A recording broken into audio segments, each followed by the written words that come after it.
Hello students, welcome back to the online classes for the subject economics. In this class, we may go through the first unit of the syllabus.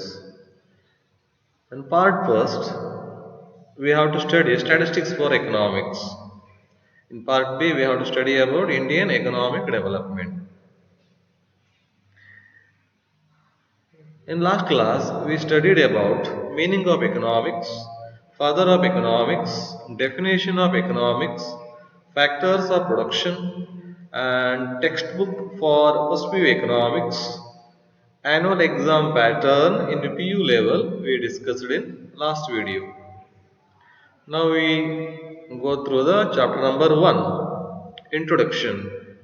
Last ಕ್ಲಾಸಲ್ಲಿ ನಾವು economics ಅಂದ್ರೆ ಏನು, ಅದರ ಅರ್ಥ, ಅದರ ವ್ಯಾಖ್ಯಾನ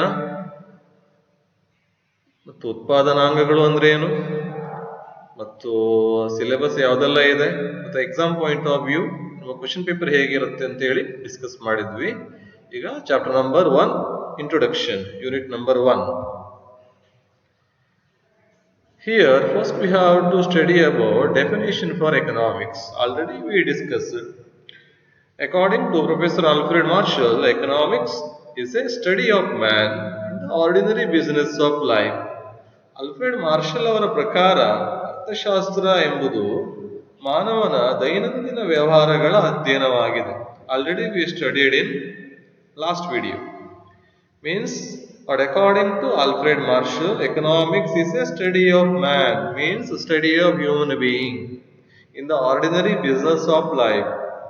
Means in the ordinary business of life, how we behave, how human being will behave in the time of purchasing goods and services or satisfying wants, how the man will behave. So that is economics according to Professor Alfred Marshall. Alfred marshal ಅವರ ಪ್ರಕಾರ ಮಾನವನ ದೈನಂದಿನ ವ್ಯವಹಾರಗಳ ಅಧ್ಯಯನವನ್ನ ಅರ್ಥಶಾಸ್ತ್ರ ಅಂತೇಳಿ ಕರೀತಾರೆ. ಅಂದ್ರೆ ನಮ್ಮ ದೈನಂದಿನ ವ್ಯವಹಾರಗಳಲ್ಲಿ, ಅಂದ್ರೆ ವಸ್ತುಗಳನ್ನ ಕೊಂಡುಕೊಳ್ಳುವಾಗ, ಬಯಕೆಗಳನ್ನ ತೃಪ್ತಿಪಡಿಸಿಕೊಳ್ಳುವಾಗ ಮಾನವ ಹೇಗೆ ವರ್ತಿಸ್ತಾನೆ ಅಂತ ಅಧ್ಯಯನ ಮಾಡುವ ಶಾಸ್ತ್ರ ಅಂತೇಳಿ ಆಲ್ಫ್ರೆಡ್ ಮಾರ್ಷಲ್ ಅವರು ಹೇಳಿದರು. Here Alfred Marshall mainly concentrated on man and his welfare. That's why Alfred Marshall's definition is also called as welfare definition. In Alfred Marshall ಅವರು ಮಾನವನ ಕಲ್ಯಾಣಕ್ಕೆ ಹೆಚ್ಚಿನ ಪ್ರಾಮುಖ್ಯತೆಯನ್ನು ಕೊಟ್ಟಿದ್ರು. ಹಾಗಾಗಿ ಅವರು ಕೊಟ್ಟಿರುವಂತಹ ವ್ಯಾಖ್ಯಾನವನ್ನ ಯೋಗಕ್ಷೇಮ ವ್ಯಾಖ್ಯಾನ ಅಂತ ಕೂಡ ಕರೀತಾರೆ. Before understanding this definition, we have to study about some basic concepts. So, some basic concepts. ಕೆಲವು ಮೂಲ ಪರಿಕಲ್ಪನೆಗಳಿವೆ. ಅವುಗಳನ್ನು ತಿಳಿದುಕೊಂಡ್ರೆ ವ್ಯಾಖ್ಯಾನ ನಮಗೆ ಸ್ಪಷ್ಟವಾಗಿ ಅರ್ಥ ಆಗುತ್ತೆ. First one, meaning of consumer. ಅನುಭೋಗಿ ಅಂತೇಳಿ ಕರೀತಾರೆ ಕನ್ಸೂಮರ್ ಅನ್ನು. Consumer is a person who involves in buying of goods and services to satisfy wants of his own or his family members. ಅನುಭೋಗಿ ಅಂದ್ರೆ ತನ್ನ ಅಥವಾ ತನ್ನ ಕುಟುಂಬದ ಸದಸ್ಯರ ಬಯಕೆಗಳನ್ನ ತೃಪ್ತಿಪಡಿಸಲು ಸರಕು ಮತ್ತು ಸೇವೆಗಳನ್ನ ಬಳಸಿಕೊಳ್ಳುವ ವ್ಯಕ್ತಿ ಅನುಭೋಗಿ ಅಂತೇಳಿ ಕರೀತಾರೆ. In simple, those who are using goods and services to satisfy human wants, persons are called consumers. ಯಾರು ಸರಕು ಮತ್ತು ಸೇವೆಗಳನ್ನು ಬಳಸಿಕೊಳ್ತಾರೆ ನಮ್ಮ ಬಯಕೆಗಳನ್ನ ತೃಪ್ತಿಪಡಿಸಲಿಕ್ಕೆ, ಆ ವ್ಯಕ್ತಿಯನ್ನ ಅನುಭೋಗಿ ಅಂತೇಳಿ ಕರೀತಾರೆ. In another sense, consumer means using of goods and services. If you use goods and services for some other purpose, means other than satisfying human want, it is not a consumer. ಅವನನ್ನ consumer ಅಂತೇಳಿ ಕರೆಯುವುದಿಲ್ಲ. ಅವನು ತನ್ನ ಬಯಕೆಗಳನ್ನ ತೃಪ್ತಿಪಡಿಸಲಿಕ್ಕೆ ಅಥವಾ ತನ್ನ ಕುಟುಂಬದ ಸದಸ್ಯರ ಬಯಕೆಗಳನ್ನ ತೃಪ್ತಿಪಡಿಸಲಿಕ್ಕೆ ಬಳಸಿಕೊಳ್ಬೇಕು. ಬೇರೆ ಉದ್ದೇಶಕ್ಕೆ ಬಳಸಿಕೊಂಡಿದ್ರೆ ವಸ್ತುಗಳನ್ನ ತೆಗೆದುಕೊಂಡು ಅದನ್ನ ನಾಶಪಡಿಸೋದು, ಬೆಂಕಿ ಹಚ್ಚೋದು, ಹೀಗೆ ಬೇರೆ ಉದ್ದೇಶಕ್ಕೆ ಬಳಸಿಕೊಂಡಿದ್ರೆ ಆ ವ್ಯಕ್ತಿಯನ್ನು ಅನುಭೋಗಿ ಅಂತೇಳಿ ಕರೆಯುವುದಿಲ್ಲ. So consumer means those who buying goods and services to satisfy wants of his own or family members. Second one is the meaning of producer. Producer is a person who involved in production or manufacturing of goods and services to earn profit. ಅಂದ್ರೆ ಯಾರು ಲಾಭಕ್ಕಾಗಿ ಸರಕು ಮತ್ತು ಸೇವೆಗಳನ್ನ ತಯಾರಿಸುವ ಅಥವಾ ಉತ್ಪಾದಿಸುವ ವ್ಯಕ್ತಿ ಉತ್ಪಾದಕ ಅಂತೇಳಿ ಕರೀತಾರೆ.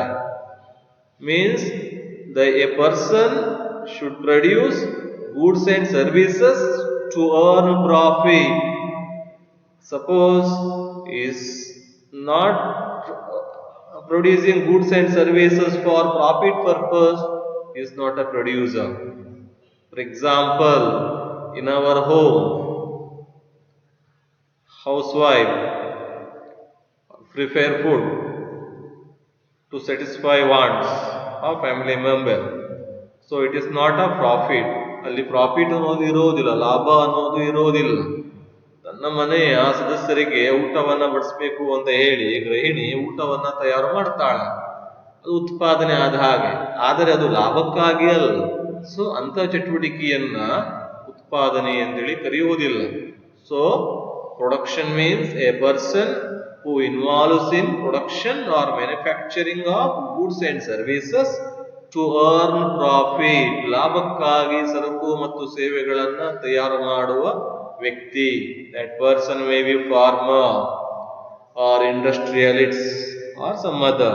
ಆ ವ್ಯಕ್ತಿ ಒಬ್ಬ ಕೃಷಿಕ ಇರ್ಬೋದು, ಕೈಗಾರಿಕೋದ್ಯಮಿ ಇರ್ಬೋದು, ಉದ್ದಿಮೆದಾರ ಇರ್ಬೋದು. ಸೊ ಅವರೆಲ್ಲರೂ ಉತ್ಪಾದಕರಲ್ಲಿ ಬರ್ತಾರೆ. Next one, meaning of seller.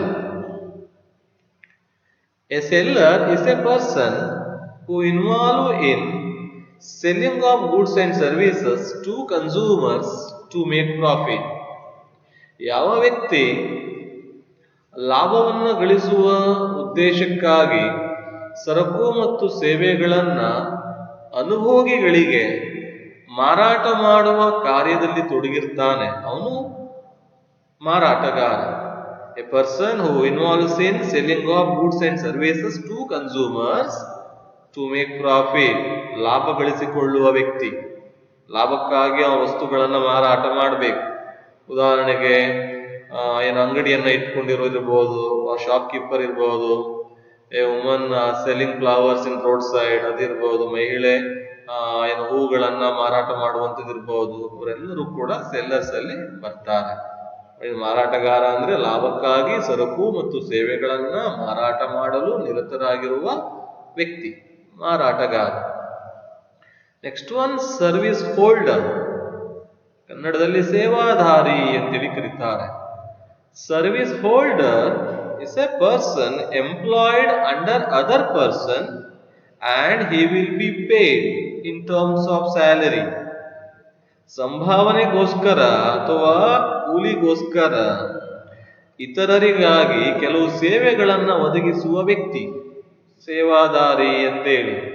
Means he should employed under other person to get a salary, to get a wages.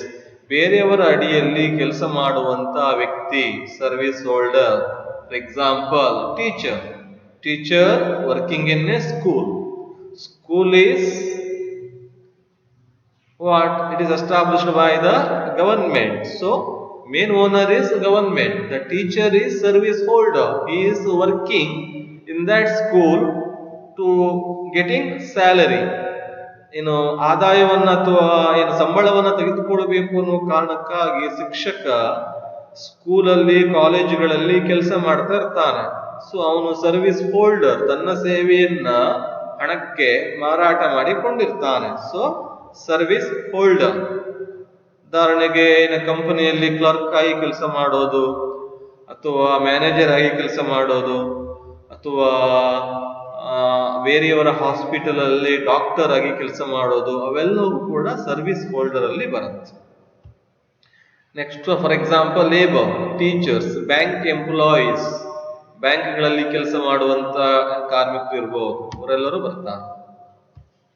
Next one, service provider. Service provider is a person who providing some kind of services to others and paid in terms of profession fees. ಆದಾಯಕ್ಕಾಗಿ ಅಥವಾ ಸಂಭಾವನೆಗೋಸ್ಕರ ಇತರರಿಗೆ ಕೆಲವು ಸೇವೆಗಳನ್ನ ಒದಗಿಸುವ ವ್ಯಕ್ತಿ. That means he is not working under anybody else. ಬೇರೆಯವರ ಕೈ ಕೆಳಗೆ ಕೆಲಸ ಮಾಡುವ ವ್ಯಕ್ತಿ ಅಲ್ಲ. ಅವನು ತಾನೇ ಕೆಲವೊಂದು ಸೇವೆಯನ್ನ ಬೇರೆಯವರಿಗೆ ಕೊಡ್ತಾ ಇರ್ತಾನೆ. He himself providing some services to others to get money. For example, doctor himself providing services to patients. That's why he get fees, not a salary.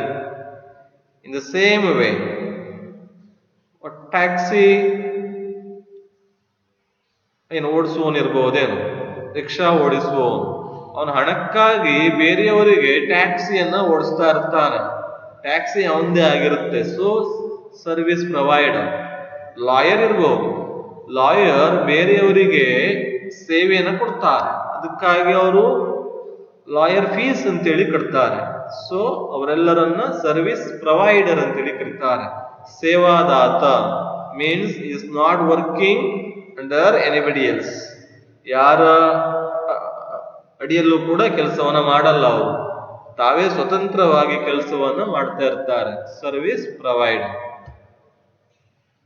He may be a lawyer, a doctor, a taxi driver.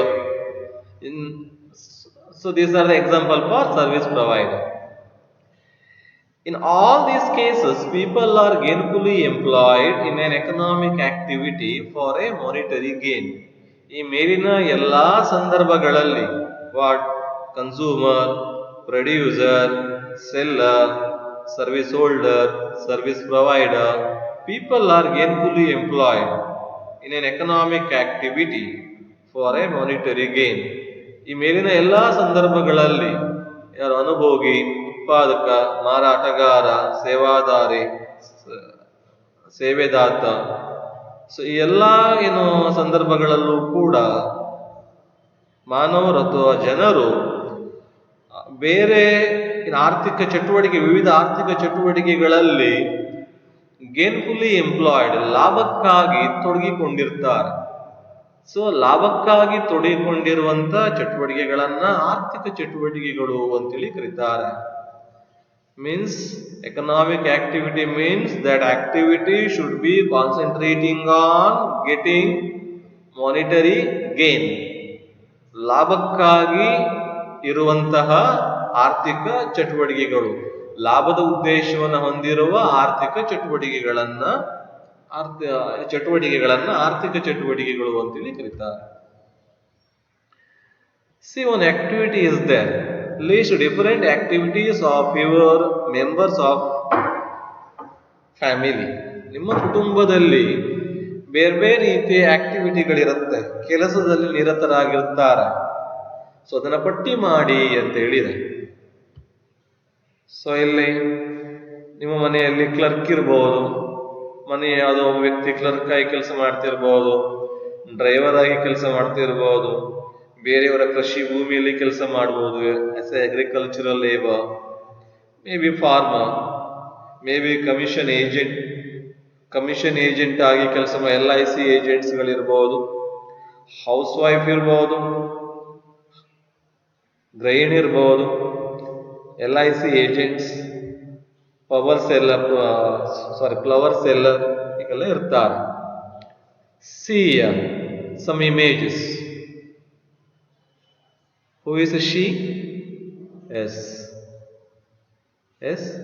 Can you identify? Yes, she is a teacher. She is come under which economic activity? Which one? Consumer, producer, seller, service holder, service provider. Yes, service holder ಅಂದ್ರೆ ಬೇರೆಯವರಿಗೆ ಸೇವೆಯನ್ನು ಅವಳು ಕೊಡ್ತಾ ಇದ್ದಾಳೆ, ಹಣಕ್ಕಾಗಿ ಕೆಲಸ ಮಾಡ್ತಾ ಇರುವ ವ್ಯಕ್ತಿ. Next one is doctor. Doctor means service provider. He is working for not for salary. He has to, or he himself provides some services. So service provider. What farmer? Which one? Yes, producer. Next one, a woman selling flowers. Which one? Seller. Very good. Next one, laborers are working in agricultural field. Which one? Producer? No. They are agricultural labor. ಅವರು ಕೃಷಿಕರಲ್ಲ, ಬೇರೆಯವರ ಕೃಷಿ ಭೂಮಿಯಲ್ಲಿ ಕೆಲಸ ಮಾಡುವ ಆಳು.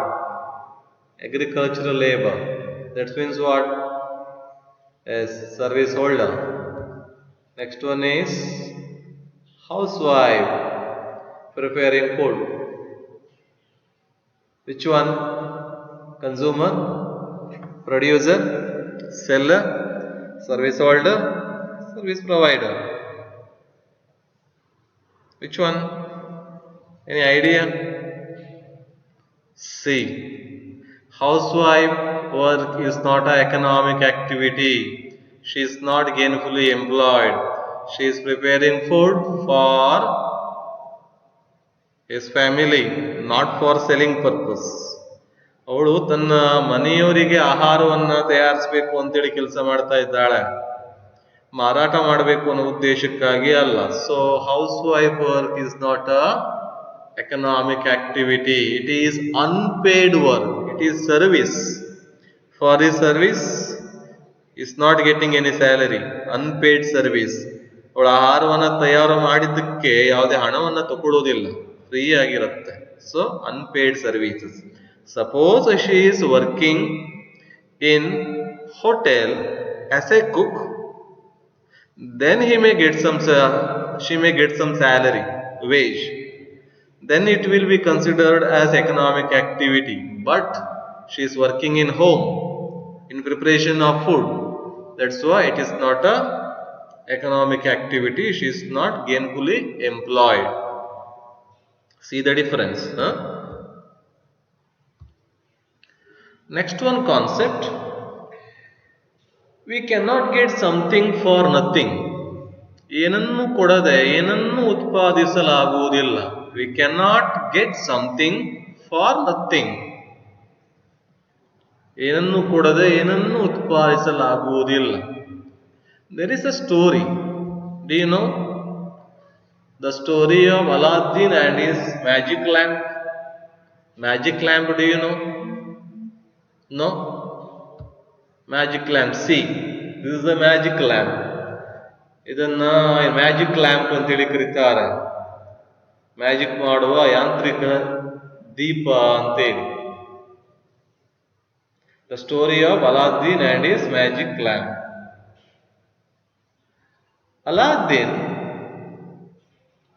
ಅಲಾದ್ದೀನ್ ಮತ್ತು ಒಂದು ಅದ್ಭುತ ದೀಪದ ಕಥೆ.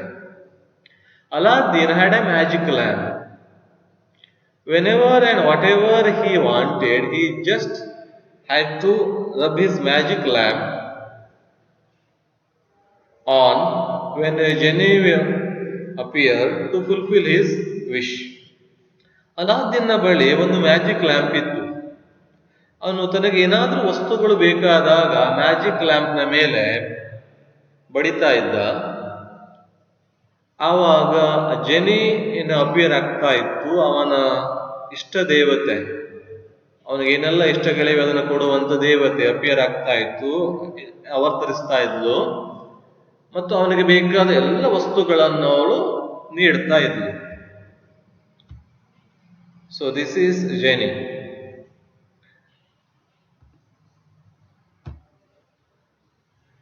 When he wanted a palace to live in, ಅವನಿಗೆ ಉಳ್ಕೊಳ್ಳಿಕ್ಕೆ ಒಂದು ಅರಮನೆ ಬೇಕು ಅಂತ ಅನಿಸ್ತು.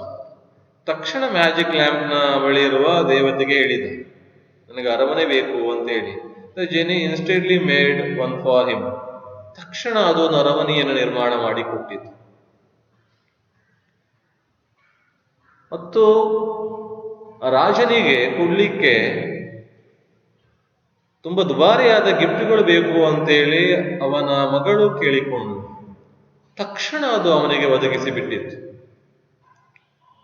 Alauddin was a so lucky guy, isn't he? Means whatever or whenever he wanted, instantly or the genie made or provide all that things. So he was a lucky guy. So ಇದು ಏನು ಅಲಾವುದ್ದೀನ್ ಮತ್ತು ಒಂದು ಅದ್ಭುತ ದೀಪದ ಕತೆ. ಅವನು ತುಂಬಾ ಅದೃಷ್ಟವಂತ ಅಲಾವುದ್ದೀನ್. ತನಗೆ ಬೇಕಾದ ಎಲ್ಲ ವಸ್ತುಗಳನ್ನ ಮ್ಯಾಜಿಕ್ ದೀಪದ ಮೂಲಕ ತಗೊಳ್ತಾ ಇದ್ದ. But in reality V cannot have as but we cannot be as lucky as Alauddin. ನಾವು ಅಲಾವುದ್ದೀನ್ ತರ ಅದೃಷ್ಟವಂತರಾಗಲಿಕ್ಕೆ ಸಾಧ್ಯ ಇಲ್ಲ ನೈಜ ಪ್ರಪಂಚದಲ್ಲಿ. Because we have unlimited wants and limited resources, but we don't have A magic land. ನಮ್ಮ ಹತ್ರ ಅಪರಿಮಿತವಾದ ಬಯಕೆಗಳಿವೆ, ಪರಿಮಿತ ಸಂಪನ್ಮೂಲಗಳಿವೆ, ಆದ್ರೆ ನಮ್ಮ ಹತ್ರ ಯಾಂತ್ರಿಕ ದೀಪ ಇಲ್ಲ. ಅದಿದ್ದಿದ್ರೆ ನಮಗೆ ಬೇಕಾದ ಎಲ್ಲ ವಸ್ತುಗಳನ್ನು ತಗೊಳ್ಬಹುದಿತ್ತು. So we don't have a magic lamp. So if you had more money, we could have purchased almost all the things we wanted. But with our limited money, we have to choose the things that you want most. ನಮ್ಮ ಹತ್ರ ತುಂಬಾ ಹಣ ಇದ್ದಿದ್ರೆ ನಮಗೆ ಬೇಕಾದ ಎಲ್ಲ ವಸ್ತುಗಳನ್ನು ನಾವು ಕೊಂಡ್ಕೊಳ್ಬಹುದಿತ್ತು. ಆದ್ರೆ ನಮ್ಮ ಹತ್ರ ಇರುವ ಹಣ ಕಡಿಮೆ ಇದೆ. ಹಾಗಾಗಿ ನಾವು ಯಾವ ವಸ್ತುಗಳನ್ನ ತಕ್ಷಣ ತಗೊಳ್ಬೇಕು, ಯಾವುದನ್ನ ಭವಿಷ್ಯದಲ್ಲಿ ತಗೊಳ್ಳುವ ಹಾಗೆ ಮುಂದೂಡಬಹುದು ಅಂತ ಹೇಳಿ ಆಯ್ಕೆಯನ್ನ ಮಾಡ್ಬೇಕಾಗತ್ತೆ. We have to choose the things that you want most. So that story is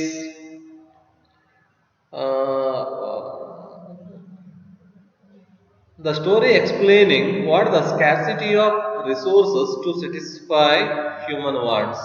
To explain this, that story is narrated here. Next one, scarcity is root of all economic problems. ಕೊರತೆಯು ಎಲ್ಲ ಆರ್ಥಿಕ ಸಮಸ್ಯೆಗಳ ಮೂಲ. There is no scarcity, there is no economic problem, there is no economics.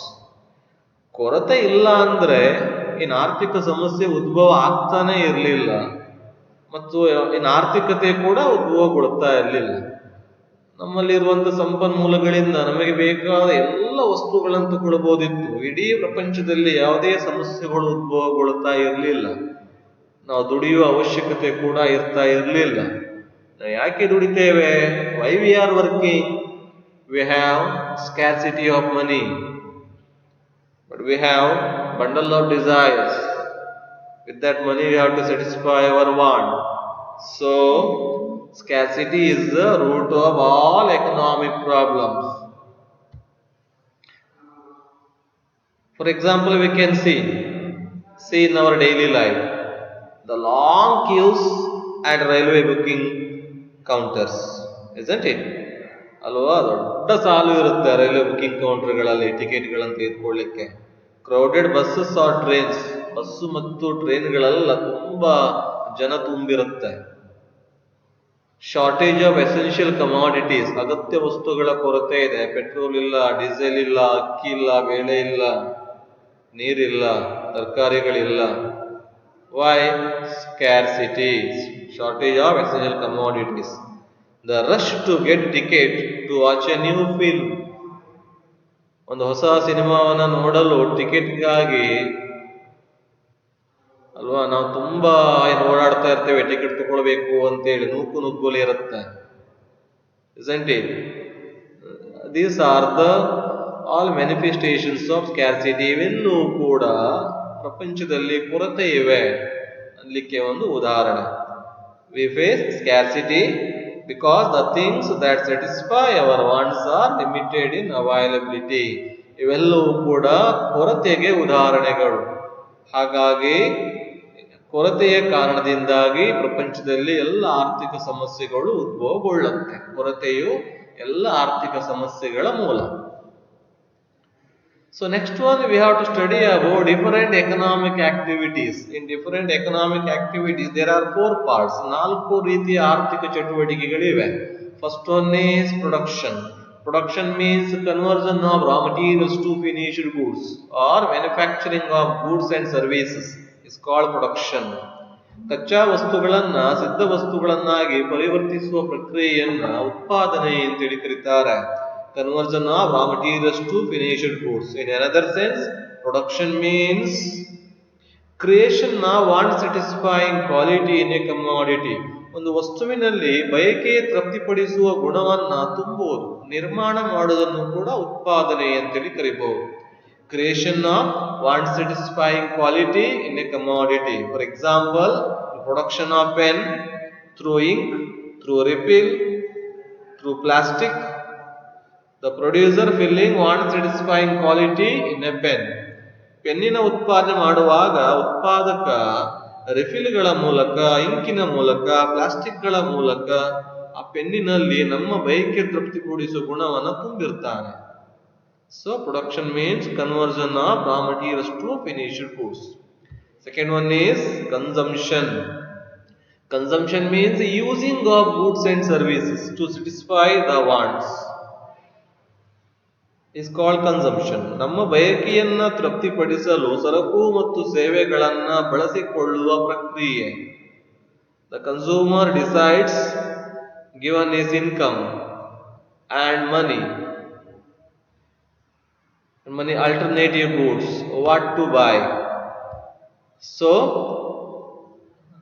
consumption means using of goods and services.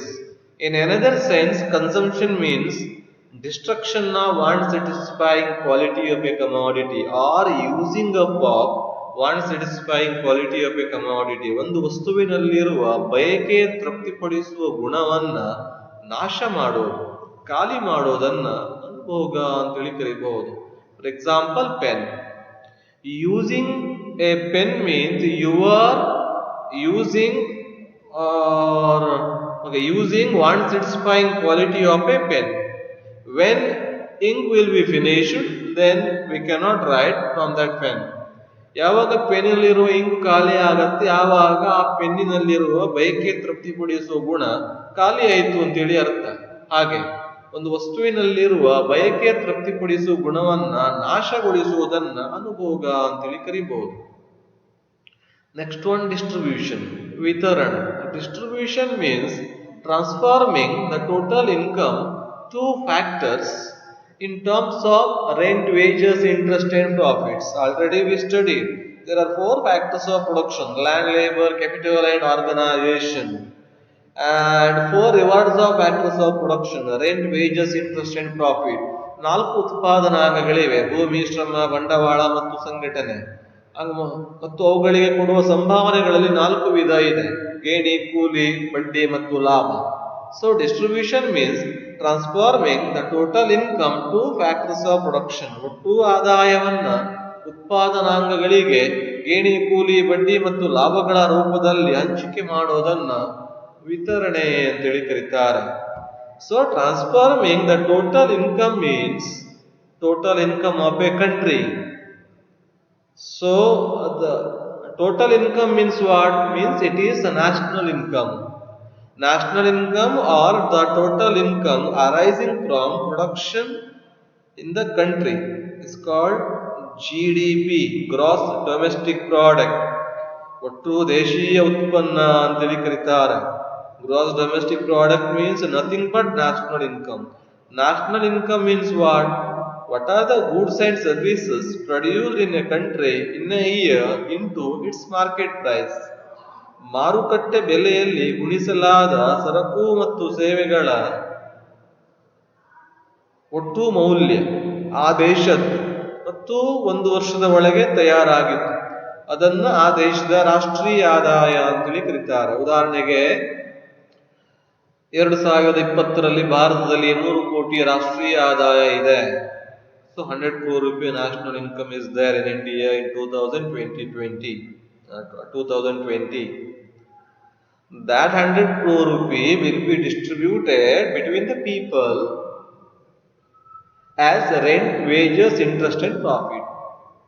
ಆ 100 ಕೋಟಿ ರೂಪಾಯಿ ದೇಶದ ಒಳಗಡೆ ಇರುವ ಜನರ ನಡುವೆ 4 ರೀತಿಯಲ್ಲಿ ವರ್ಗೀಕರಣ ಆಗಿ ಹೋಗಿರುತ್ತೆ. ಕೆಲವು ಜನರ ಹತ್ರ ಗೇಣಿ ರೂಪದಲ್ಲಿ ಇರುತ್ತೆ, ಕೆಲವು ಜನರ ಹತ್ರ ಕೂಲಿ ರೂಪದಲ್ಲಿ, ಕೆಲವು ಜನರ ಹತ್ರ ಬಡ್ಡಿಯ ರೂಪದಲ್ಲಿ, ಕೆಲವು ಜನರ ಹತ್ರ ಲಾಭದ ರೂಪದಲ್ಲಿ ಇರುತ್ತೆ. ಅದು ಬಿಟ್ಟು ಬೇರೆ ಹಣ ಇರಲಿಕ್ಕೆ ಸಾಧ್ಯ ಇಲ್ಲ. ಹೀಗೆ ದೇಶದಲ್ಲಿರುವಂತಹ ಹಣ ವಿವಿಧ ಉತ್ಪಾದನಾಂಗಗಳ ನಡುವೆ ಹೇಗೆ ವಿತರಣೆಗೊಂಡಿದೆ ಅದನ್ನ ವಿತರಣೆ ಅಂತೇಳಿ ಕರೀತಾರೆ, ಹಂಚಿಕೆ ಅಂತೇಳಿ ಕರೀತಾರೆ. ಸೊ ಒಟ್ಟು ದೇಶೀಯ ಉತ್ಪನ್ನ ಒಂದು ದೇಶದಲ್ಲಿ ಉತ್ಪಾದನೆಯಾದ ಸರಕು ಮತ್ತು ಸೇವೆಗಳ ಮಾರುಕಟ್ಟೆಯ ಮೌಲ್ಯ. So last one is exchange. Exchange means transferring the goods and services from one person to another or from one place to another place. ತಯಾರಾದ ವಸ್ತುಗಳನ್ನ ಸೇವೆಗಳನ್ನ ಒಬ್ಬ ವ್ಯಕ್ತಿಯಿಂದ ಮತ್ತೊಬ್ಬ ವ್ಯಕ್ತಿಗೆ ಒಂದು ಸ್ಥಳದಿಂದ ಮತ್ತೊಂದು ಸ್ಥಳಕ್ಕೆ ವರ್ಗಾವಣೆ ಮಾಡೋದು, ಹಂಚಿಕೆ ಮಾಡೋದು, ಅದನ್ನ ಹಂಚಿಕೆ ಎಕ್ಸ್ಚೇಂಜ್ ವಿತ್ ಹಂಚಿಕೆ ಅಂತೇಳಿ ಕರೀತಾರೆ. So on the basis of above point, now we can study about the meaning of economics. So the first we studied about the definition of Alfred Marshall. So this is second one definition. So economics is the study of how people and society choose to employ scarce resources that could have alternative uses in order to produce various commodities that satisfy their wants and to distribute them for consumption among various persons or groups in society. ಅರ್ಥಶಾಸ್ತ್ರವು ಪರ್ಯಾಯ ಉಪಯೋಗವುಳ್ಳ ಸಂಪನ್ಮೂಲಗಳನ್ನ ವ್ಯಕ್ತಿ ಮತ್ತು ಸಮಾಜ ಹೇಗೆ ಆಯ್ಕೆ ಮಾಡಿಕೊಳ್ಳುತ್ತದೆ ಮತ್ತು ಬಯಕೆಗಳನ್ನು ತೃಪ್ತಿಪಡಿಸುವಂತಹ ಸರಕುಗಳನ್ನು ಉತ್ಪಾದಿಸುವುದಕ್ಕಾಗಿ ಹಾಗೂ ವ್ಯಕ್ತಿ ಮತ್ತು ಗುಂಪುಗಳ ಅನುಭೋಗಕ್ಕಾಗಿ ವಿತರಿಸುವ ಬಗ್ಗೆ ಅಧ್ಯಯನವನ್ನ ಮಾಡುತ್ತೆ.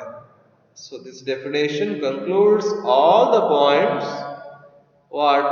Unlimited wants, limited resources, alternative uses of limited resources. Next one, satisfaction of human wants and distribute goods to all people, and consumption of goods and services and distribution of goods and services to all people in a society. So it is the broad meaning of economics. Next one, we have to study about statistics. Meaning of statistics. Statistics, so spelling mistake, statistics for economics. Before the studying the meaning of statistics, first we have to study about meaning of data. Data ಅಂದ್ರೆ ಏನು ಅಂತೇಳಿ ಅಧ್ಯಯನ ಮಾಡಬೇಕು. Data or statistical data. Data means information or numerical facts.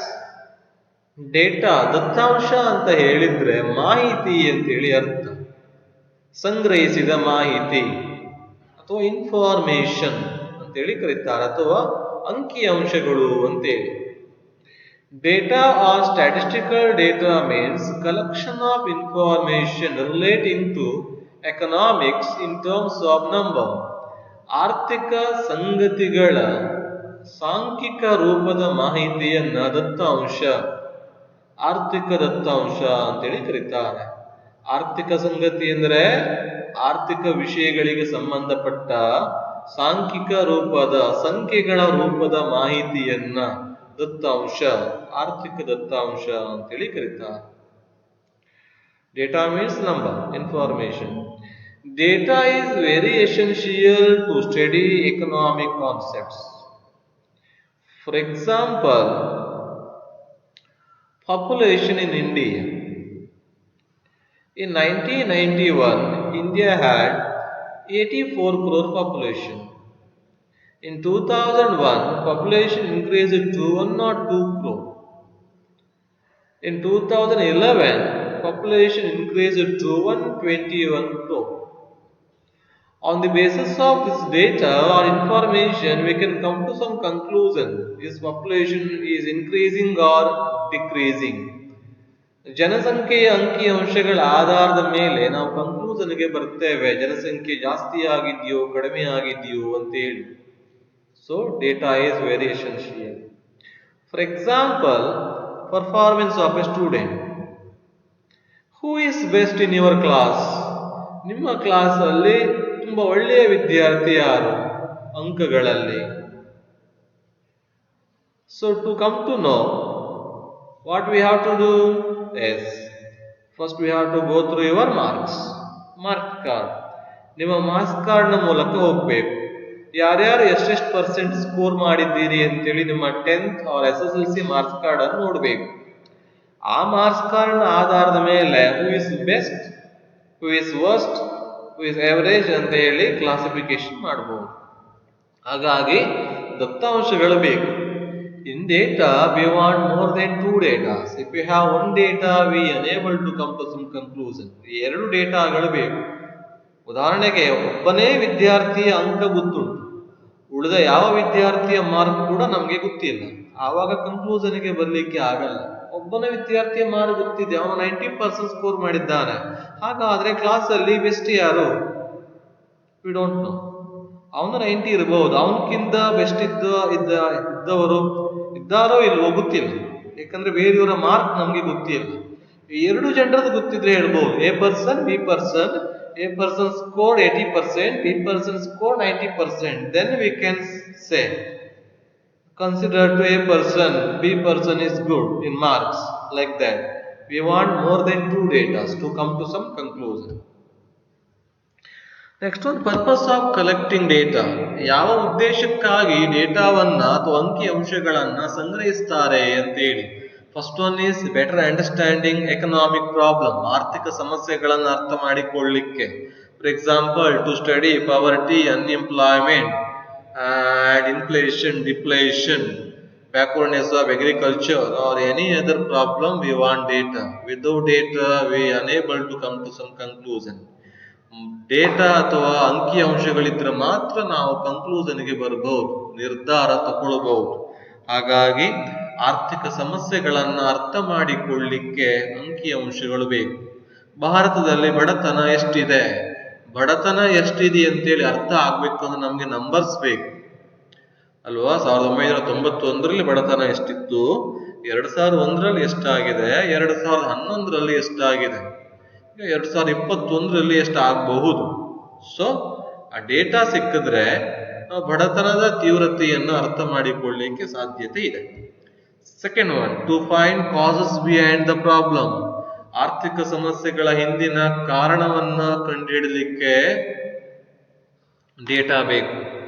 So what is the main reason for a problem? So with the data only we can come to some conclusion. ಅಂಕಿ ಅಂಶಗಳಿದ್ರೆ ಮಾತ್ರ ಕನ್ಕ್ಲೂಷನ್ಗೆ ಬರಬಹುದು ಏನ್ ರೀಸನ್ ಅಂತ ಹೇಳಿ, ಇಲ್ಲ ಅಂದ್ರೆ ಕನ್ಕ್ಲೂಷನ್ಗೆ ಬರ್ಲಿಕ್ಕೆ ಸಾಧ್ಯ ಆಗಲ್ಲ. So for example, because of corona all economic activities are stopped. That's why the poverty is very high in India. Corona ಕಾರಣದಿಂದಾಗಿ ಎಲ್ಲ ಆರ್ಥಿಕ ಚಟುವಟಿಕೆಗಳು ಸ್ಥಗಿತಗೊಂಡಿವೆ, ಹಾಗಾಗಿ ದೇಶದಲ್ಲಿ ಇರುವಂತ ಬಡತನದ ಪ್ರಮಾಣ ಹೆಚ್ಚಾಗಿದೆ. So to know that we want data. Next one, third one is try to find solution to the problem. ಸಮಸ್ಯೆಗಳಿಗೆ ಪರಿಹಾರ ಕಂಡುಹಿಡಲಿಕ್ಕೆ ಡೇಟಾ ಬೇಕು. So with the help of data we can find some solution to a problem. So these are the reasons for collecting data, purpose of collecting data. Next one, in statistics there are two meanings. ಎರಡು ಮೀನಿಂಗ್ಗಳಿವೆ statistics ಗೆ. ಒಂದು in singular sense, another one is plural sense. In singular sense, statistics refers to science of collection, organization, presentation, analysis and interpretation of numerical data. ಏನು collection, ಅಂಕಿ ಅಂಶಗಳನ್ನ ಸಂಗ್ರಹಿಸೋದು, organisation ಅದನ್ನ ವರ್ಗೀಕರಣ ಮಾಡೋದು, ಪ್ರೆಸೆಂಟೇಷನ್ ನಿರೂಪಣೆ ಮಾಡೋದು, ಆನಂತರ ಅನಾಲಿಸಿಸ್ ವಿಶ್ಲೇಷಣೆ ಮಾಡೋದು, ಇಂಟರ್ಪ್ರಿಟೇಷನ್ ಮಾಡೋದು, ಮೌಲ್ಯ ನಿರ್ಣಯ ಮಾಡೋದು. ಇಲ್ಲಿಗೆ ಸಂಬಂಧಪಟ್ಟಿದ್ದನ್ನ ಸ್ಟ್ಯಾಟಿಸ್ಟಿಕ್ಸ್ ಅಂತೇಳಿ ಕರೀತಾರೆ. ಸಂಖ್ಯಾ ರೂಪದ ದತ್ತಾಂಶಗಳನ್ನ ಸಂಗ್ರಹಿಸುವ, ವರ್ಗೀಕರಿಸುವ, ವಿಶ್ಲೇಷಿಸುವ ವಿಜ್ಞಾನವನ್ನ, ಸಬ್ಜೆಕ್ಟ್ ಅನ್ನ ಸಂಖ್ಯಾಶಾಸ್ತ್ರ ಅಂತೇಳಿ ಕರೀತಾರೆ. For example, marks of the student. First, we have to conduct an exam to the student. So after the exam, we have to value your paper. ನಿಮ್ಮ ಪೇಪರ್ ಅನ್ನು ಚೆಕ್ ಮಾಡ್ತೇವೆ. So after the checking your paper you will get your marks. ನಿಮ್ಮ marks ಸಿಗತ್ತೆ. So collection of data, ನಿಮ್ಮ ಅಂಕಿ ಅಂಶಗಳ ಸಂಗ್ರಹ ಆಯಿತು. Next one organisation. Next one, after the collection of marks of the student, we have to organize. Roll number wise, we have to write your mark. Roll number 1, 10 mark. Roll number 2, 20 mark. Roll number 3, 50 mark. Like that, we have to organize. Then only we can easily identify. Otherwise, we have to turn out all the paper to search the paper number 12. Where it is, we don't know. What is the mark? We don't know. When we prepare a table or mark list, then we can easily identify. So organization, presentation. In ಅಂಕಗಳನ್ನ ಟೇಬಲ್ಗಳಲ್ಲಿ present ಮಾಡಬಹುದು, ಚಿತ್ರಗಳ ಮೂಲಕ bar diagram ಅಲ್ಲಿ ತೋರಿಸಬಹುದು, pi chart ಅಲ್ಲಿ ತೋರಿಸಬಹುದು. Presentation. Analysis, ಇನ್ನು ವಿಶ್ಲೇಷಣೆ ಮಾಡೋದು. ಆಚೆ ಇನ್ನು ಆ ಟೇಬಲ್ ಆಧಾರದ ಮೇಲೆ, ಮಾರ್ಕ್ ಲಿಸ್ಟ್ ನ ಆಧಾರದ ಮೇಲೆ ಯಾರು good, who is good, who is bad, who is average student ಅಂತ ಹೇಳಿ ವರ್ಗೀಕರಣ ಮಾಡಲಿಕ್ಕೆ ಸಾಧ್ಯತೆ ಇದೆ. So in singular sense, statistics refers to science of collection, organization, presentation, analysis and interpretation of numerical data. In plural sense, statistics means numerical facts systematically collected. ಕ್ರಮಬದ್ಧವಾಗಿ ಸಂಗ್ರಹಿಸಲ್ಪಟ್ಟ ಅಂಕಿ ಅಂಶಗಳ ಮಾಹಿತಿಯನ್ನ ಸಂಖ್ಯಾಶಾಸ್ತ್ರ ಅಂತೇಳಿ ಬಹುವಚನದಲ್ಲಿ ಕರೀತಾರೆ. ಇನ್ plural sense, numerical facts systematically collected. ಕ್ರಮಬದ್ಧವಾಗಿ ಸಂಗ್ರಹಿಸಿದ ಮಾಹಿತಿ. What? In singular sense, statistics is A subject, science. In plural sense, statistics means it is systematically collection of data. ಡೇಟಾವನ್ನ ಸಿಸ್ಟಮ್ಯಾಟಿಕ್ ಆಗಿ ಕಲೆಕ್ಷನ್ ಮಾಡೋದು. Next one, importance of statistics. First one, statistics helps to present the economic facts in definite form. ಸಂಖ್ಯಾಶಾಸ್ತ್ರವು ಆರ್ಥಿಕ ಸಂಗತಿಗಳನ್ನು ನಿರ್ದಿಷ್ಟ ರೂಪದಲ್ಲಿ ನಿರೂಪಿಸಲು ಸಹಾಯ ಮಾಡುತ್ತೆ. ಸೊ ಕನ್ನಡ ಮೀಡಿಯಂದವರು ಸಂಖ್ಯಾಶಾಸ್ತ್ರ ಅಂತೇಳಿ ಮಾಡ್ಕೊಳ್ಳಿ. ಸಂಖ್ಯಾಶಾಸ್ತ್ರವು ಆರ್ಥಿಕ ಸಂಗತಿಗಳನ್ನ ನಿರ್ದಿಷ್ಟ ರೂಪದಲ್ಲಿ ನಿರೂಪಿಸಲು ಸಹಾಯ ಮಾಡುತ್ತೆ, ಸಹಕಾರ. Means in case of statistics we can give some definite form to economics. For example, in 2020, in corona, because of corona, more number of people were dying. Corona ಕಾರಣದಿಂದಾಗಿ 2020ರಲ್ಲಿ ಬಹಳಷ್ಟು ಜನ ಮರಣ ಹೊಂದಿದ್ರು. ಒಂದು sentence. In another one quotation, in 2020, because of corona, more than 1,00,000 people died. 1,00,000ಕ್ಕಿಂತ ಹೆಚ್ಚು ಜನ ಮರಣ ಹೊಂದಿದ್ರು.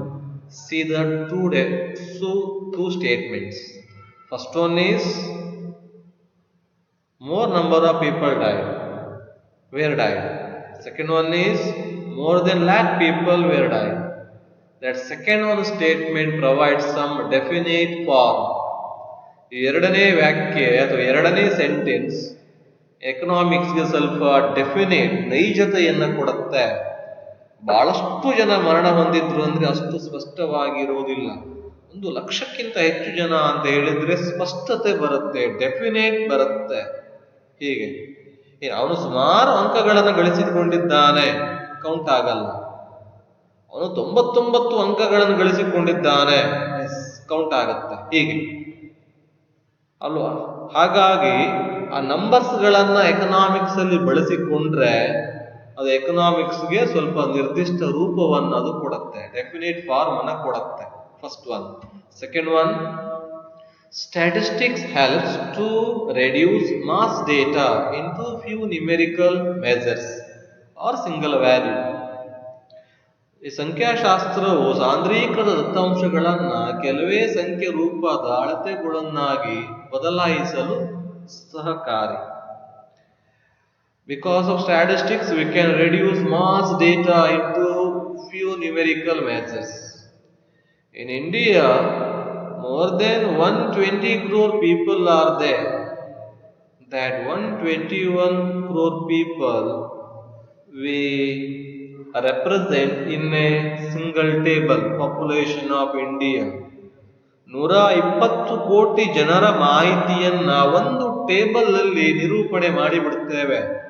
ಏನು 1991ರಲ್ಲಿ 84 ಕೋಟಿ, 2001ರಲ್ಲಿ 102 ಕೋಟಿ ಜನಸಂಖ್ಯೆ, 2011ರಲ್ಲಿ 121 ಕೋಟಿ ಜನಸಂಖ್ಯೆ ಟೇಬಲ್ಗಳಲ್ಲಿ ನಿರೂಪಣೆ ಮಾಡ್ತೇವೆ. ದೊಡ್ಡ ಪ್ರಮಾಣದ ಡೇಟಾ ಬೇಡ. For example, performance of the student, ವಿದ್ಯಾರ್ಥಿಯ ಪರ್ಫಾರ್ಮೆನ್ಸ್ ಅದನ್ನ ಅಧ್ಯಯನ ಮಾಡಬೇಕು ಅಂದ್ರೆ ಅವನು ಯೂನಿಟ್ ಟೆಸ್ಟ್ ಅಲ್ಲಿ ಎಷ್ಟು, ಕ್ಲಾಸ್ ಟೆಸ್ಟ್ ಅಲ್ಲಿ ಎಷ್ಟು, ಅಟೆಂಡೆನ್ಸ್ ಹೇಗಿದೆ, ಪೇಪರ್ ಹೆಂಗ್ ಬರ್ದಿದ್ದಾನೆ, ಎಲ್ಲವನ್ನ ಚೆಕ್ ಮಾಡಬೇಕು. ಅದರ ಬದಲು ಒಂದು ಟೇಬಲ್ ಮಾಡಿ ಇಟ್ಕೊಂಡು ಮಾರ್ಕ್ ಲಿಸ್ಟ್ ಅನ್ನ ತಯಾರು ಮಾಡಿಬಿಟ್ರೆ ಸುಲಭವಾಗಿ ಅದರಲ್ಲಿ ಯಾರು ಒಳ್ಳೆಯವರು ಯಾರು ಕೆಟ್ಟವರು ಅಂತ ಹೇಳಿಬಿಡ್ಬಹುದು. ಸೊ ದೊಡ್ಡ ಪ್ರಮಾಣದ ಅಂಕಿಅಂಶಗಳನ್ನ ಸಣ್ಣ ನಂಬರ್ಗೆ ಅದು ಪರಿವರ್ತನೆ ಮಾಡುತ್ತೆ ಸಂಖ್ಯಾಶಾಸ್ತ್ರ. ಅಥವಾ ನಾವು ಅದನ್ನ ವರ್ಡ್ಸ್ ಅಲ್ಲಿ ಬರೆದ್ರೆ ಆ ವಿದ್ಯಾರ್ಥಿ ಪರ್ಫಾರ್ಮೆನ್ಸ್ ಅನ್ನ ಒಂದು ಸೆಂಟೆನ್ಸ್ ಅಲ್ಲಿ, ಒಂದು ಪ್ಯಾರಾಗ್ರಾಫ್ ಅಲ್ಲಿ ಬರೀಬೇಕು. ಅದೇ ವರ್ಡ್ಸ್ ಅಲ್ಲಿ ಆದ್ರೆ ಅವನು 90% ಸ್ಕೋರ್ ಮಾಡಿದ್ದಾನೆ, ಒಂದೇ ಸೆಂಟೆನ್ಸ್ ಅಲ್ಲಿ ಮುಗಿದು ಹೋಗುತ್ತೆ. ಸೊ ದೊಡ್ಡ ಪ್ರಮಾಣದ ಮಾಹಿತಿಯನ್ನ ಚಿಕ್ಕದಾಗಿ ಸಂಖ್ಯಾಶಾಸ್ತ್ರ ಪ್ರತಿನಿಧಿಸುತ್ತೆ.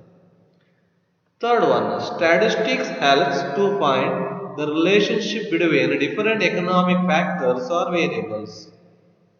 ಸಂಖ್ಯಾಶಾಸ್ತ್ರವು ವಿವಿಧ ಆರ್ಥಿಕ ಚಲಕಗಳ ನಡುವಿನ ಸಂಬಂಧವನ್ನ ಹುಡುಕುತ್ತೆ. For example, relationship between two different factors like price and demand. When price increases, demand decreases. Price decreases, demand increases. What are the relationship between price and demand? We can study through statistics.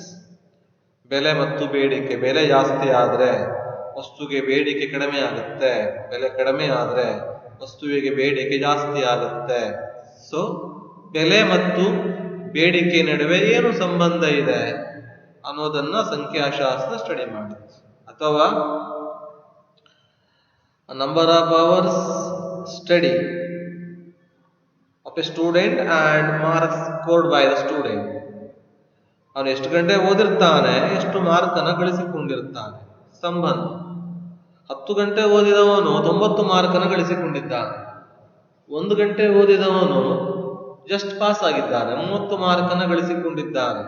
ಆವಾಗ ನಾವು ಹೇಳ್ಬೋದು, ಸಂಬಂಧ ಕಲ್ಪಿಸಬಹುದು. ಹೆಚ್ಚು ಓದಿದವನು ಹೆಚ್ಚು score ಮಾಡ್ತಾನೆ, ಕಡಿಮೆ ಓದಿದವನು ಕಡಿಮೆ score ಮಾಡ್ತಾನೆ. ಏನು ಸಮಯ ಮತ್ತು ಮಾರ್ಕ್ನ ನಡುವೆ ಸಂಬಂಧವನ್ನು ಕಲ್ಪಿಸಬಹುದು ಸಂಖ್ಯಾಶಾಸ್ತ್ರ. So statistics helps to find relationship between different economic factors or variables. Next one is statistics helps to prediction or forecasting economic variables. ಸಂಖ್ಯಾಶಾಸ್ತ್ರವು ಆರ್ಥಿಕ ಚಟುವಟಿಕೆಗಳ ಚಲಕಗಳ ಭವಿಷ್ಯವನ್ನ ನಿರ್ಧರಿಸಲು ಸಹಾಯ ಮಾಡುತ್ತೆ. ಫೋರ್ಕಾಸ್ಟ್ ಮಾಡಬಹುದು, ಭವಿಷ್ಯ ಹೇಳ್ಬಹುದು, ಮುಂದೇನಾಗತ್ತೆ ಅಂತೇಳಿ. ಉದಾಹರಣೆಗೆ 1991ರಲ್ಲಿ 84 ಕೋಟಿ ಜನಸಂಖ್ಯೆ ಇತ್ತು, 2001ರಲ್ಲಿ 102 ಕೋಟಿಗೆ ಬಂದಿದೆ, 2011ರಲ್ಲಿ 120 ಕೋಟಿಗೆ ಬಂದಿದೆ, 2021ರ ವೇಳೆಗೆ ಜನಸಂಖ್ಯೆ 140 ಕೋಟಿ ದಾಟತ್ತೆ. ಭವಿಷ್ಯ ನೋಡ್ತಿದ್ದು ನಾವು, ಫೋರ್ಕಾಸ್ಟ್ ಮಾಡಿದ್ದು. We can predict future. In 2021, population will be crossed 150 crore, 140 crore. That is prediction, forecasting future population. With the help of statistics only it is possible.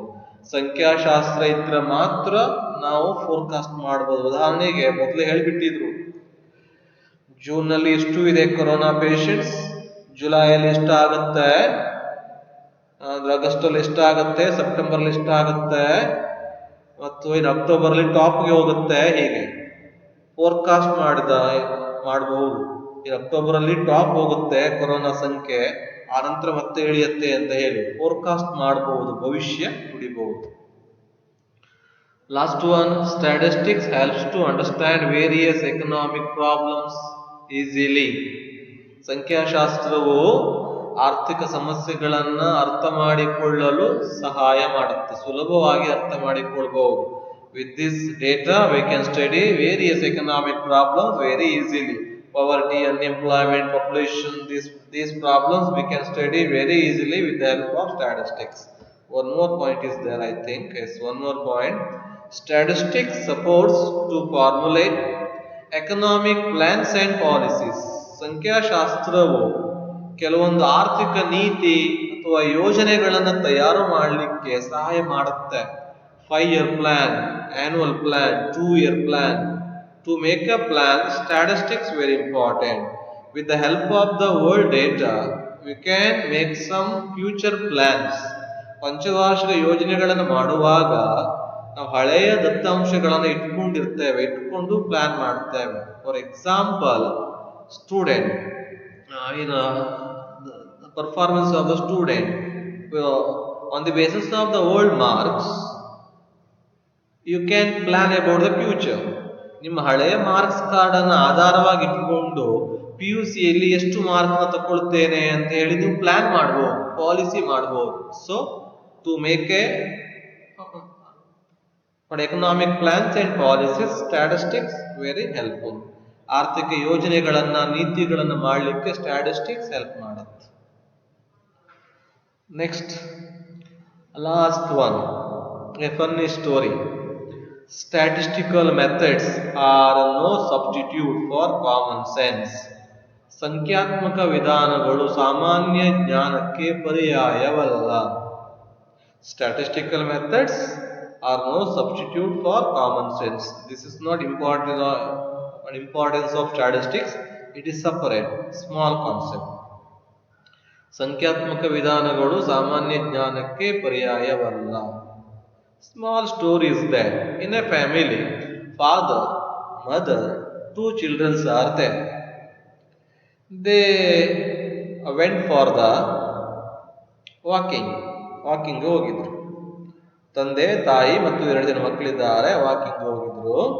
Walking ಹೋಗೋ ದಾರಿಯಲ್ಲಿ ಒಂದು ಹಳ್ಳ ಸಿಗುತ್ತೆ, ಏನು ನೀರು ತುಂಬಿಕೊಂಡಿರುತ್ತೆ. ಡೈಲಿ ಅವರು ಓಡಾಡುವ ದಾರಿ, daily they are moving in that area only. But because of heavy rain, flood ಆರಾಯಿತು.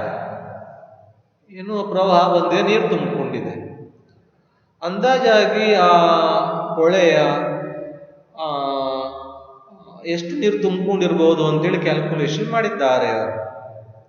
On on average ಪ್ರಾರಂಭದಲ್ಲಿ ಆಳ 1 ಮೀಟರ್ ಇದೆ, 2 ಮೀಟರ್ ಇದೆ, 4 ಮೀಟರ್ ಇದೆ, ಒಂದು 5 ಮೀಟರ್ ಇದೆ. ಆನಂತರ ಮತ್ತೆ ಕಡಿಮೆ ಆಗ್ತಾ ಹೋಗಿದೆ, 4 ಮೀಟರ್, 3 ಮೀಟರ್, 2 ಮೀಟರ್, ಹಾಗೆ ಕಡಿಮೆ ಆಗ್ತಾ ಹೋಗಿದೆ ಅಂತ ಹೇಳಿ ಆನ್ ಎನ್ ಆವರೇಜ್ ಒಂದು 5 ಫೀಟ್ ಇದೆ ಅಂತ ಹೇಳಿ ಅಂದಾಜಿಗೆ ಬಂದ್ರು ಅವರು. ಇನ್ನು ಆನ್ ಎನ್ ಆವರೇಜ್ ಅಂದ್ರೆ ಎಲ್ಲವನ್ನ ಕೌಂಟ್ ಮಾಡಿದ್ದು, ಆಳ ತುಂಬಾ ಆಳದಲ್ಲಿ 10 ಫೀಟ್ ಇದೆ, ಈಚೆ ಕಡೆಯಲ್ಲಿ 2 ಫೀಟ್, ಆಚೆ ಕಡೆಯಲ್ಲಿ 2 ಫೀಟ್, ಮತ್ತು 1 ಫೀಟ್ ಕಡಿಮೆ ಇದೆ, ಮಧ್ಯದಲ್ಲಿ ಮಾತ್ರ ಹೊಂಡ ಇದೆ. ಸೊ ಆನ್ ಎನ್ ಆವರೇಜ್ ಮಾಡಿದ್ರೆ 4 ಇಂದ 5 ಫೀಟ್ ನೀರಿದೆ ಅಂತ ಹೇಳಿ ಅಂದಾಜು ಮಾಡಿದ್ರು. ಸೊ ನಾವೆಷ್ಟಿದ್ದೇವೆ ಆನ್ ಎನ್ ಆವರೇಜ್ ಅಂತ ನೋಡಿದ್ರು.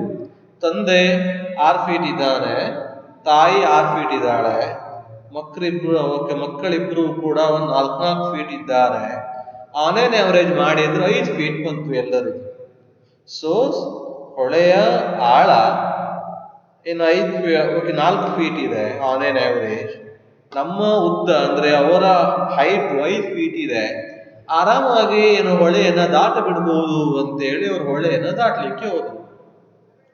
ಆದ್ರೆ ಹೊಳೆಯನ್ನ ದಾಟ್ಲಿಕ್ಕೆ ಹೋದ್ರೆ ಮಧ್ಯದಲ್ಲಿ 10 ಫೀಟ್ ಹೊಂಡ ಇತ್ತು, ದಾಟ್ಲಿಕ್ಕೆ ಆಗ್ಲಿಲ್ಲ, ಮುಳುಗಡೆಯಾಗಿ ಹೋದ್ರು. ಅದರ ಅರ್ಥ ಏನು ಅಂದ್ರೆ, statistical methods are no substitute for common sense. Common ಸೆನ್ಸ್ಗೆ ಅದು ಸಬ್ಸ್ಟಿಟ್ಯೂಟ್ ಅಲ್ಲ. ಎಲ್ಲವನ್ನ ಸರಾಸರಿಯಾಗಿ ಅಂದಾಜು ಮಾಡಲಿಕ್ಕೆ ಬರೋದಿಲ್ಲ. ಕೆಲವು ಸಮಯದಲ್ಲಿ ಅಂದಾಜಿನ ಆಧಾರದ ಮೇಲೆ ನಾವು ಕ್ಯಾಲ್ಕುಲೇಷನ್ ಮಾಡಲಿಕ್ಕೆ ಆಗೋದಿಲ್ಲ. ಕ್ಲಾಸ್ ರೂಮ್ ಅಂದ ಮೇಲೆ ಒಬ್ರು 5 ಫೀಟ್ನವ್ರು ಇರ್ತಾರೆ, 6 ಫೀಟ್ನವ್ರು ಇರ್ತಾರೆ, ಒಂದು 2.5 ಫೀಟ್ನವ್ರು ಕೂಡ ಇರ್ತಾರೆ. ಆ ಆಧಾರದ ಮೇಲೆ ಆನ್ ಆನ್ ಅವರೇಜ್ ಆಗಿ ನಾವೊಂದು ನಿರ್ಧಾರವನ್ನು ತೆಗೆದುಕೊಳ್ಳಲಿಕ್ಕೆ ಬರುವುದಿಲ್ಲ. ಎಲ್ಲರಿಗೂ ಅನ್ವಯ ಆಗುವ ಹಾಗೆ ನಿರ್ಧಾರವನ್ನು ತಗೊಳ್ಬೇಕಾಗತ್ತೆ. ಉದಾಹರಣೆಗೆ ಕ್ಲಾಸಲ್ಲಿ ಇರುವವರು ಎಲ್ಲರೂ ಕೂಡ 2.5 ಫೀಟ್ ಹೈಟ್ ಇದ್ದಾರೆ, ಒಬ್ಬ ಮಾತ್ರ 6 ಫೀಟ್ ಹೈಟ್ ಇದ್ದಾನೆ. ಆನ್ ಆನ್ ಅವರೇಜ್ ಮಾಡಿದ್ರೆ 3 ಫೀಟ್ ಬಂತು. ಸೊ 3 ಫೀಟ್ ಹೈಟ್ ಇದ್ರೆ ಸಾಕು ಡೋರು ಅಂತ ಹೇಳಿ ಮಾಡಿದ್ರೆ 6 ಫೀಟ್ ಇದ್ದವನಿಗೆ ದಾಟ್ಲಿಕ್ಕೆ ಆಗೋದಿಲ್ಲ. ಹಾಗಾಗಿ ಸಂಖ್ಯಾತ್ಮಕ ವಿಧಾನಗಳು ಸಾಮಾನ್ಯ ಜ್ಞಾನಕ್ಕೆ ಪರ್ಯಾಯ ಅಲ್ಲ. ಎಲ್ಲ ಸಮಯದಲ್ಲಿ ಸ್ಟ್ಯಾಟಿಸ್ಟಿಕ್ಸ್ ಟೂಲ್ಸ್ ಅನ್ನ ಅಪ್ಲೈ ಮಾಡಲಿಕ್ಕೆ ಬರುವುದಿಲ್ಲ. ಕಾಮನ್ ಸೆನ್ಸೇ ಅಲ್ಲಿ ಅತಿ ಪ್ರಮುಖ ಪಾತ್ರ ವಹಿಸುತ್ತೆ. ಇಲ್ಲಿಗೆ ಈ ಫಸ್ಟ್ ಚಾಪ್ಟರ್ ಎಂಡ್ ಆದಾಗ ಹಿಯರ್